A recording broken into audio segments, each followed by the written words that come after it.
ನಮಸ್ಕಾರ ವೀಕ್ಷಕರೇ, ಆನ್ಲೈನ್ ಟಿವಿಗೆ ಸ್ವಾಗತ. ನಾನು ನಿಮ್ಮ NK. ಇಂದು ಸ್ಲಂ ಜನಾಂದೋಲನ ಕರ್ನಾಟಕ ಮತ್ತು ತುಮಕೂರು ಜಿಲ್ಲಾ ಕೊಳಗೇರಿ ನಿವಾಸಿಗಳ ಹಿತರಕ್ಷಣಾ ಸಮಿತಿ ವತಿಯಿಂದ ವಿಶ್ವಗುರು ಬಸವಣ್ಣನವರ 892ನೇ ಜಯಂತಿ ಹಾಗೂ ಪ್ರೊಫೆಸರ್ ಬಿ ಕೃಷ್ಣಪ್ಪನವರ 22ನೇ ಸ್ಮರಣೆಯ ಅಂಗವಾಗಿ ಕಾಯಕ ಚಳವಳಿ ಕುರಿತು ಉಪನ್ಯಾಸ ಕಾರ್ಯಕ್ರಮವನ್ನು ಸ್ಲಂ ಭವನದಲ್ಲಿ ಆಯೋಜಿಸಲಾಗಿತ್ತು. ಕಾರ್ಯಕ್ರಮದ ಆರಂಭದಲ್ಲಿ ಸಮಾಜದಲ್ಲಿ ವಿವಿಧ ಸ್ಥಳಗಳಲ್ಲಿ ಕೆಲಸ ಮಾಡುವ ಮಹಿಳೆಯರು ಮತ್ತು ಕಾಯಕ ಜೀವಿಗಳು ಪುಷ್ಪನಮನ ಸಲ್ಲಿಸಿ ಉದ್ಘಾಟಿಸಿದರು. ವಿಶೇಷ ಉಪನ್ಯಾಸ ನೀಡಿದ ಕಟ್ಟಡ ಮತ್ತು ಇತರೆ ನಿರ್ಮಾಣ ಕಾರ್ಮಿಕರ ಸಂಘದ ಅಧ್ಯಕ್ಷರಾದ ಬಿ ಉಮೇಶ್ ರವರು, ಬಸವಣ್ಣನವರ ಕಾಯಕ ಸಿದ್ಧಾಂತ ಭಾರತದ ಆರ್ಥಿಕ ಚಲನೆಗೆ ಕಾರಣವಾಗಿದೆ.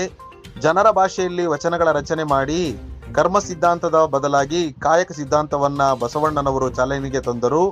ಈ ಮೂಲಕ ಶ್ರಮ ಸಂಸ್ಕೃತಿಯ ಪರಿಕಲ್ಪನೆ ಕಾಯಕ ಮತ್ತು ದಾಸೋಹಕ್ಕೆ ಪೂರಕವಾಗಿದೆ ಎಂದು ತಿಳಿಸಿದರು.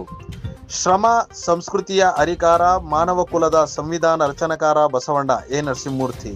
ಉಪನ್ಯಾಸದ ಅಧ್ಯಕ್ಷತೆ ವಹಿಸಿ ಮಾತನಾಡಿದ ಸ್ಲಂ ಜನಾಂದೋಲನ ಕರ್ನಾಟಕ ರಾಜ್ಯ ಸಂಚಾಲಕರಾದ ಎ ನರಸಿಂಹಮೂರ್ತಿರವರು, ಬಸವಣ್ಣ ಜನ್ಮ ತಾಳುವ ಮೊದಲೇ ಈ ದೇಶದಲ್ಲಿ ಲೋಕಾಯತರು, ಮಹಾವೀರ ಬುದ್ಧನಂತಹ ಮಹಾಪುರುಷರು 5ರಿಂದ 9ನೇ ಶತಮಾನದವರೆಗೂ ಹಾಗೂ ಬಸವ ಪೂರ್ವ ಯುಗದಲ್ಲಿ 39 ಶಿವಶರಣರು 9ರಿಂದ 11ನೇ ಶತಮಾನವಿರುವವರೆಗೂ ಜನರ ಮೇಲಿನ ಶೋಷಣೆಯನ್ನು ನಿರಾಕರಿಸಿ ಸುಧಾರಣೆಗಾಗಿ ಪ್ರಯತ್ನಿಸಿದರು. ಸಮಾಜದಲ್ಲಿರುವ ಅನುತ್ಪಾದಕ, ಅಲ್ಪಸಂಖ್ಯಾತ, ಪುರೋಹಿತ ವರ್ಣಗಳು ಸದಾ ಉತ್ಪಾದನೆಯಲ್ಲಿ ತೊಡಗಿರುವ ಬಹುಸಂಖ್ಯ ವರ್ಣಗಳ ಶೂದ್ರರನ್ನು, ಪಂಚಮರನ್ನು ಮತ್ತು ಮಹಿಳೆಯರನ್ನು ಏಕೆ ದೂರವಿಟ್ಟಿದ್ದಾರೆ ಎನ್ನುವುದನ್ನು ಬಸವಣ್ಣ ಗಮನಿಸಿ, ವರ್ಣ, ಜಾತಿ, ಜ್ಞಾನ ಹಾಗೂ ಅಧಿಕಾರದ ಮೂಲಕ ಸುಲಿಗೆ ಅಥವಾ ಶೋಷಣೆಯೇ ಜನರ ದುಃಖದ ಮೂಲವೆಂದು ಜನಸಮುದಾಯಕ್ಕೆ ತೋರಿಸಿಕೊಟ್ಟರು ಎಂದು ತಿಳಿಸಿದರು. ಈ ಸಂದರ್ಭದಲ್ಲಿ ತೃತೀಯ ಲಿಂಗಿಗಳ ಸಮಾನತೆಗಾಗಿ ಹೋರಾಡುತ್ತಿರುವ ದೀಪಿಕಾ, ಅಲ್ಪಸಂಖ್ಯಾತ ಮುಖಂಡರಾದ ಗುಲ್ನಾಜ್, ಅಸಂಘಟಿತ ಕಾರ್ಮಿಕರ ಮುಖಂಡರಾದ ಜಾಬೀರ್ ಖಾನ್, ನಿವೇಶನ ರಹಿತ ಹೋರಾಟ ಸಮಿತಿಯ ಪೂರ್ಣಿಮಾ, ಸಾವಿತ್ರಿಬಾ ಫುಲೆ ಮಹಿಳಾ ಸಂಘಟನೆಯ ಅನುಪಮ, ಜಿಲ್ಲಾ ಸಮಿತಿ ಪದಾಧಿಕಾರಿಗಳಾದ ಕಣ್ಣನ್, ಶಂಕರಯ್ಯ, ಶಾರದಮ್ಮ, ಗಂಗಾ, ಹನುಮಕ್ಕ, ಗಣೇಶ್, ಧನಂಜಯ, ಪುಟ್ಟರಾಜು, ಶಂಕರೇಗೌಡ ಉಪಸ್ಥಿತರಿದ್ದರು. ಕಾರ್ಯಕ್ರಮದ ನಿರೂಪಣೆಯನ್ನು ಅರುಣ್ ಮತ್ತು ಕೃಷ್ಣಮೂರ್ತಿ ವಂದನಾರ್ಪಣೆಯನ್ನು ನೆರವೇರಿಸಿ ಪರಿವರ್ತನಾ ಗೀತೆಗಳನ್ನು ಆಡಿದರು. ಈ ಸಂದರ್ಭದಲ್ಲಿ ಜಿಲ್ಲಾ ಸಮಿತಿಯ ಎಲ್ಲ ಕಾರ್ಯಕರ್ತರು ಭಾಗವಹಿಸಿದ್ದರು. ವರದಿ ಆನ್ಲೈನ್ ಟಿವಿ. 892ನೇ ಜಯಂತಿಯ ಶುಭಾಶಯಗಳನ್ನು ಕೋರ್ತಾ ಇದ್ದೀನಿ. ತಾವೆಲ್ಲರೂ ಸಹ ಕೆಲಸ ಕಾರ್ಯಗಳನ್ನು ಬದಿಗೊತ್ತಿ ಈ ಕಾರ್ಯಕ್ರಮದಲ್ಲಿ ಭಾಗವಹಿಸಿರ್ತಕ್ಕಂಥ ತಮಗೆ ಮತ್ತೊಮ್ಮೆ ಬಸವಣ್ಣನ ಜಯಂತಿಯ ಶುಭಾಶಯವನ್ನು ಕೋರ್ತಾ, ಇವತ್ತು ನಮ್ಮ ಜೊತೆಯಲ್ಲಿ ಇನ್ನೊಬ್ಬರು ಫೋಟೋ ಇದೆ. ಅವರು ಕರ್ನಾಟಕದ ಅಂಬೇಡ್ಕರ್ ಪ್ರೊಫೆಸರ್ ಬಿ ಕೃಷ್ಣಪ್ಪ ಅಂತ ಹೇಳಿ, ಅವರು 1970-75ರ ಸುಮಾರಿನಲ್ಲಿ ಈ ರಾಜ್ಯದಲ್ಲಿ ಏನೆಲ್ಲ ಜಾತಿ ದೌರ್ಜನ್ಯಗಳಾಗ್ತಾ ಇತ್ತೋ ತಮಗೆ ಗೊತ್ತಿದೆ. ಚಂದ್ರಗುತ್ತಿ ಪ್ರಕರಣ, ಹೆಣ್ಮಕ್ಳನ್ನ ಬೆತ್ತಲೆ ಸೇವೆ ಮಾಡ್ತಕ್ಕಂಥದ್ದಿತ್ತು.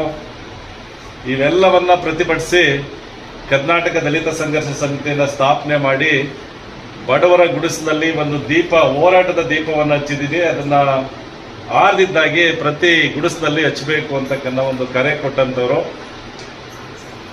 ಅವರಿಂದ ಇವತ್ತು ಸಾವಿರಾರು ಲಕ್ಷಾಂತರ ಜನ ಹೋರಾಟದಲ್ಲಿ ಧುಮುಕಿರ್ತಕ್ಕಂಥ ಕಾರ್ಯಕರ್ತರ ಪಡೆ ಕರ್ನಾಟಕದಲ್ಲಿ ಇದೆ.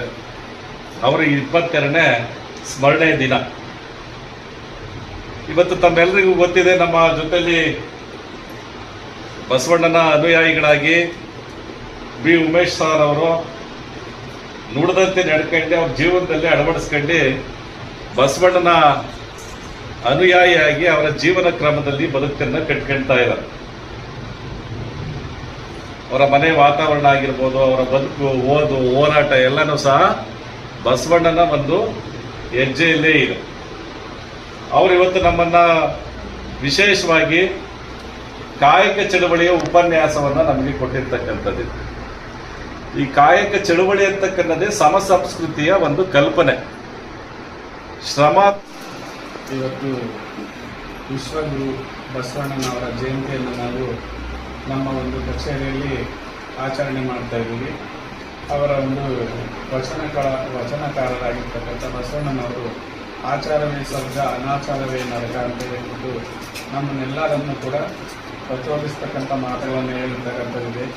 ಆಚಾರವೇ ಸ್ವರ್ಗ ಅಂದರೆ ನಾವು ಮಾಡ್ತಕ್ಕಂಥ ಆಚಾರ ಏನಪ್ಪ ಅಂತ ಹೇಳಿದ್ರೆ, ಒಬ್ಬ ಮನುಷ್ಯನನ್ನು ಮತ್ತೊಬ್ಬ ಮನುಷ್ಯ ಸಮಾನವಾಗಿ ಪ್ರೀತಿ ಮಾಡ್ತಕ್ಕಂಥದ್ದು, ಸ್ನೇಹ ಸೌಹಾರ್ದತೆಯಿಂದ ಬಾಳ್ತಕ್ಕಂಥದ್ದು, ಎಲ್ಲರೂ ಸಮಾನತೆಯಿಂದ ಬದುಕ್ತಕ್ಕಂಥ ಒಂದು ಯೋಚನೆಯನ್ನು ಮುಂದಿಟ್ಕೊಂಡು ಅವರು ಹೇಳಿರ್ತಕ್ಕಂಥ ಮಾತಿದೆ. ಅನಾಚಾರವೇ ನರಕ ಅಂತ ಹೇಳಿದ್ರೆ, ಇವತ್ತು ಒಬ್ಬ ಮನುಷ್ಯನನ್ನು ಇನ್ನೊಬ್ಬ ಮನುಷ್ಯ ನೋಡಿ ಅವನನ್ನು ದ್ವೇಷ ಮಾಡೋದು, ಅಸೂಯೆ ಪಡೋದು, ಅವರು ಬದುಕ್ತಕ್ಕಂಥ ಒಂದು ಬದುಕನ್ನು ನೋಡಿ ನಾವು ಅವ್ರು ಮುಂದುವರೆದಲ್ಲ, ಅವರ ಒಂದು ಚೆನ್ನಾಗಿದಾರಲ್ಲ ಅವ್ರನ್ನ ಹಾಳು ಮಾಡಬೇಕು ಅನ್ನೋದನ್ನೇ ಒಂದು ಅನಾಚಾರವೇ, ಅದನ್ನೇ ನರಕಕ್ಕೆ ದೂಡ್ತಕ್ಕಂಥ ಒಂದು ದಾರಿ ಆಗಿರ್ತದೆ ಅಂತ ಹೇಳ್ತಕ್ಕಂಥವ್ರು ಬಸವಣ್ಣನವರು. ಅವರು ಒಂದು ಸರಿ ಹೇಳಿದ್ರು ಉಮೇಶ್ ಸರ್, ಅನುಭವ ಮಟ್ಟದಲ್ಲಿ ಎಲ್ಲರಿಗೂ ಕೂಡ, ಎಲ್ಲ ಜಾತಿಯವ್ರಿಗೂ ಕೂಡ, ಎಲ್ಲ ಲಿಂಗದವ್ರಿಗೂ ಕೂಡ ಯಾವುದೇ ತಾರತಮ್ಯ ಇಲ್ಲದೆ ಇರ್ತಕ್ಕಂಥ ಒಂದು ಸಮಾನವಾದ ಬದುಕನ್ನು ಬದುಕ್ತಕ್ಕಂಥ ಒಂದು ದಾರಿಯನ್ನು ತೋರಿಸ್ಕೊಟ್ಟಿರ್ತಕ್ಕಂಥವ್ರು ವಿಶ್ವಗುರು ಬಸವಣ್ಣನವರು. ಅವರ ಒಂದು ದಾರಿಯಲ್ಲಿ ನಾವೆಲ್ಲರೂ ನಡಿಬೇಕಂತ ಹೇಳ್ಬಿಟ್ಟು ನಾನು ಈ ಸಂದರ್ಭದಲ್ಲಿ ಹೇಳಿ ಒಂದು ಅಧ್ಯಕ್ಷರಂತ ಏನು ವಿಶ್ವಮೂರ್ತಿಯವರೇ, ಪ್ರತಿಲಿಂಗಿಗಳನ್ನು ಒಂದು ಸಂಘಟಿಸಿ